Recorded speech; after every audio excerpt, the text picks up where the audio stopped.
আমিও জানি মাকে ফার্স্ট ইনকামে কিছু গিফট দিতে পারি। মা আমাকে যেরকম করে গিফট দেয়। নমস্কার, আমি সঙ্গীতা। আজকে না সকালে উঠতে দেরি হয়ে গেছে অল্প। ওঠার সঙ্গে সঙ্গে তারপরে পড়তে বসে পড়েছি। পড়া কমপ্লিট করে তারপরে গিয়েছি, রোদ্দ উঠেছে বাইরে, সুন্দর করে দাঁতটা বিরাস করতে। দাঁত বিরাস করে রান্নাঘরে গিয়েছি। মা বলেছে যে বিটের রসটা খেয়ে নে। আমি বলছি আজকে ডেলি ভালো লাগে না, আজকে আমি কফি খাবো। তার জন্য কফিটা নিজের হাতে বানিয়ে নিয়েছি। বিশ্বাস করবে, কফিটার মধ্যে কফিটা একটু বেশি দিয়েছি, তারপরে তিতা লেগেছে। তারপরে মা ঠিক করে দিয়েছে, মার কথা শুনি না তার জন্য। আর এখানে আমি দেখছি ব্রেড গরম করে নিয়েছিলাম। আর আমার মা আজকে রান্না করেছিল খুব সুন্দর করে বুটের ডাল, যেটা খেতে প্রচুর স্বাদ হয়েছে। তোমরা খেলেই বুঝতে পারতে। তোমাদেরকে একদিন ডাকবো, তোমরা আমার মার হাতে রান্না খেয়ে বলবে যে স্বাদ।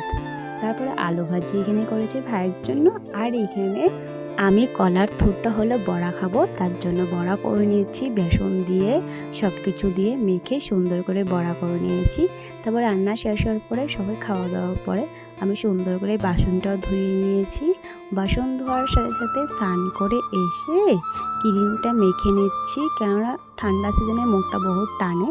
তারপরে ঠাকুরটা দেওয়া কমপ্লিট করে দিয়েছি। তারপরে জানো না, ঠাকুর দেওয়ার পরে আজকে একটা পার্সেল ফ্লিপকার্টে খুব সুন্দর একটা জিনিস অর্ডার দিয়েছিলাম। মাকে বলেছি, মা ফ্লিপকার্টের জিনিসটা এসে পড়েছে। মা সঙ্গে সঙ্গে টাকাটা দিয়ে দিয়েছে।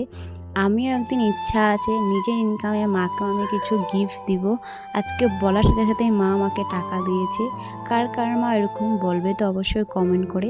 আজকে না একটা শাড়ি অর্ডার দিয়েছিলাম, দেখতে পারছো। এটা একটা গিফট দিয়েছে, এই বেলটা হাতে লাগানো, খুব সুন্দর শাড়িটা।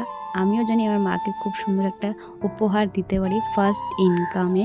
তোমরা অবশ্যই সাপোর্ট করো, আমি জানি কিছু একটা করতে পারি আর মার স্বপ্নগুলো পূরণ করতে পারি। আজকের জন্য বাই, দেখা হচ্ছে নেক্সট মিনিট ব্লগে। অবশ্যই কমেন্ট করবা তো তোমরা।